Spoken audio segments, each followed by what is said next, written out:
Patrzcie zdjęcia księżyca, bo lata mnie uczą, więc ładne zdjęcia.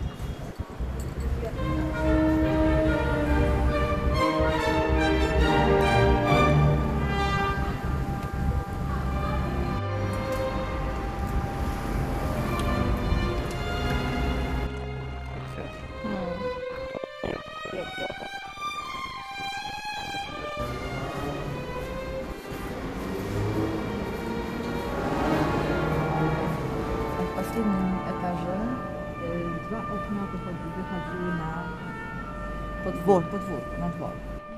Jesteśmy na Żurawiej 45, gdzie Konstanty Čiurlionis wraz ze swoimi Esame Žuravių gatvė 45, kur Čiurlionis gyveno kartu su broliais, atvažiavusiais į Varšuvą nuo 1905 metų iki 1907 metų.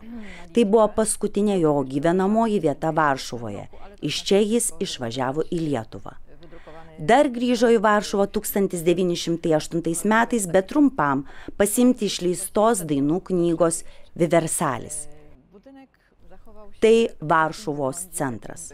Pastatas išliko toks, koks buvo. Jis buvo sugriautas per karą, bet atstatytas. Dabar irgi 4 aukštų. Paskutinėme 4 aukšte Čiurlionis su broliais nuomavo patalpas. Mieli 2 okna, które wychodziły właśnie na podwórko tutaj, a z tamtej strony, od strony ulicy... Čia 2 langai į kiemo pusę, o pirmame namo aukšte buvo mėsos parduotuvė. Studentai dažnai gaudavo dovanų dešrelių. Taip parduotuvės savininkas padėjo jiems išgyventi sunkiomis akimirkomis. Pomagał im, żeby jakoś przeżyli te trudne studenckie chwile.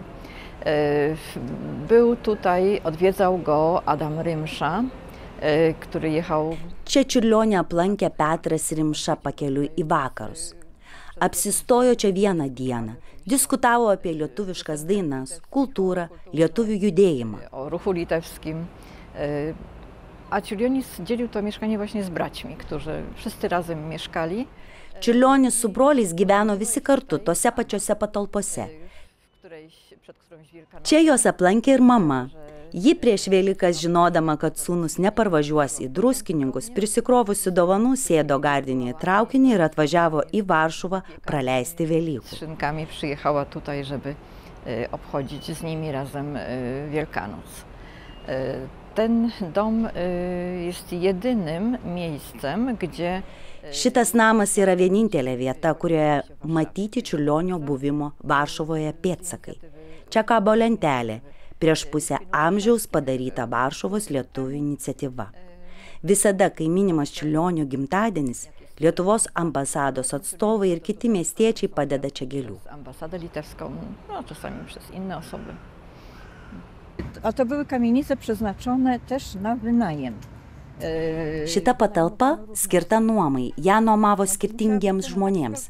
Kaina turėjo būti tokia, kad galėtų išnuomoti ir nelabai turtingi. Manau, kaina buvo pagal Čiurlionio finansinės galimybės. Możliwości finansowych Čiurlionisa.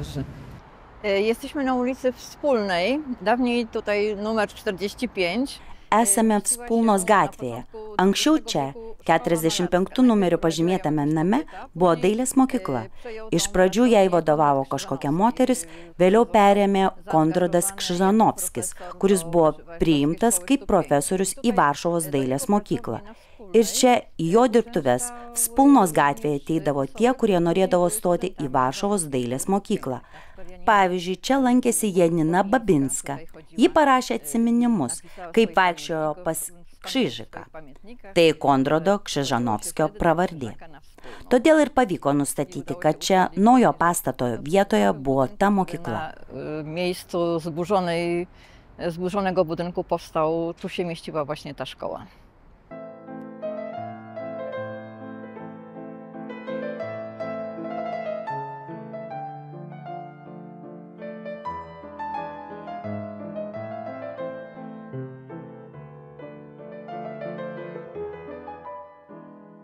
Jesteśmy przy ulicy Chorzej. numer 33 i 35, tutaj od stycznia 1905 Esame Hožos roku, gatvėje prie namų pažymėtų 33 ir 35 numeriais. Čia nuo 1905 metų sausio buvo Varšuvos dailės mokyklos dirbtuvės. Kadangi dirbtuvės Verbų gatvėje tapo per mažos, daug darbuotojų ir studentų persikėlė čia. Nuo 1907 metų čia jau tapo pagrindinė vieta. Pamažu ir Verbų gatvė visa mokykla persikėlė čia. Ten budynek jest związany z takimi fajnymi wygłupami studentów. Patalpos susijusios su studentų išdaigomis.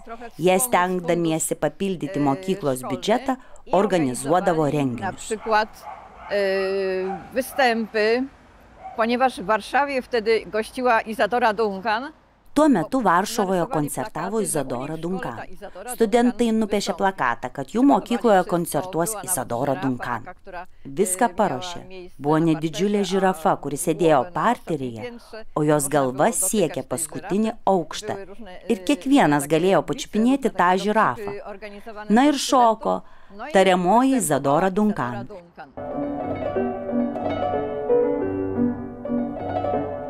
A tą Izadorą Duncan to był Władysław Krasowski. Ją vaidino Vladislavas Krasovskis, Čiurlionio kolega, vėliau tapęs aktoriumi.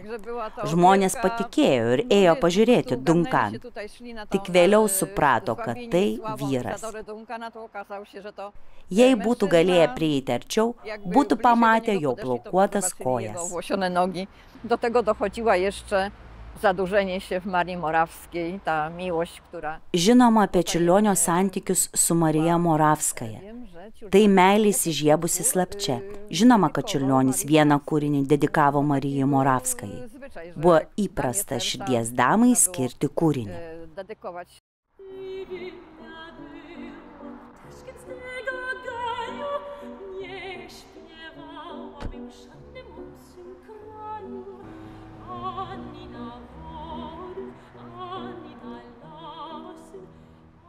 Dzień dobry.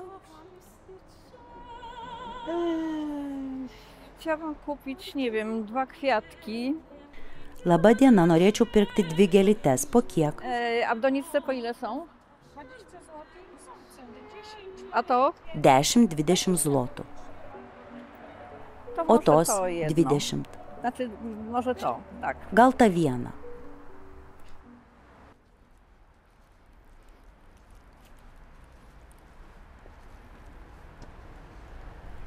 Povonskų kapinėse kvartale numeris 175 yra Frederiko Chopino, jaunesnės sesers Emilijos Chopin kapas. Prie jos kapo susitikinėdavo Mikolojus Konstantinas Čiurlionis ir jo pirmoji meilė Marija Moravskaja.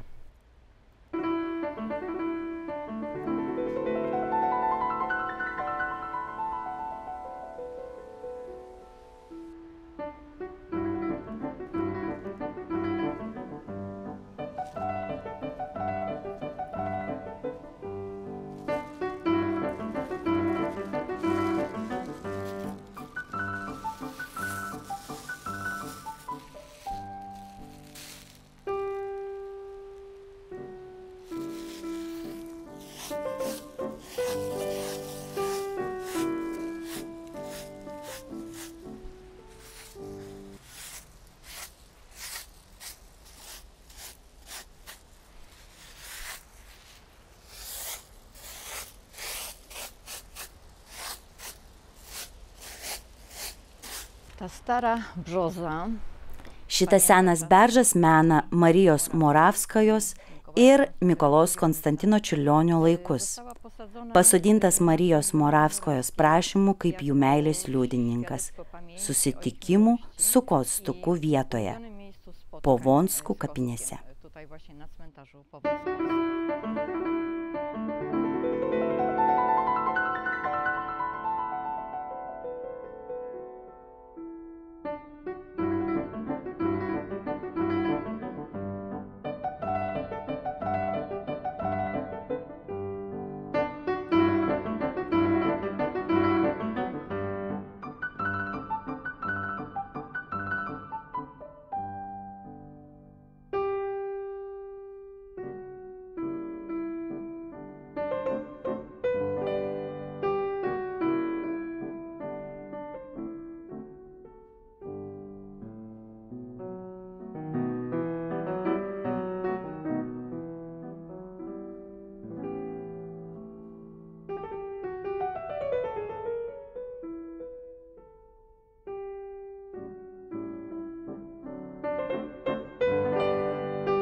Projektą iš dalies finansuoja Medijų rėmimo fondas.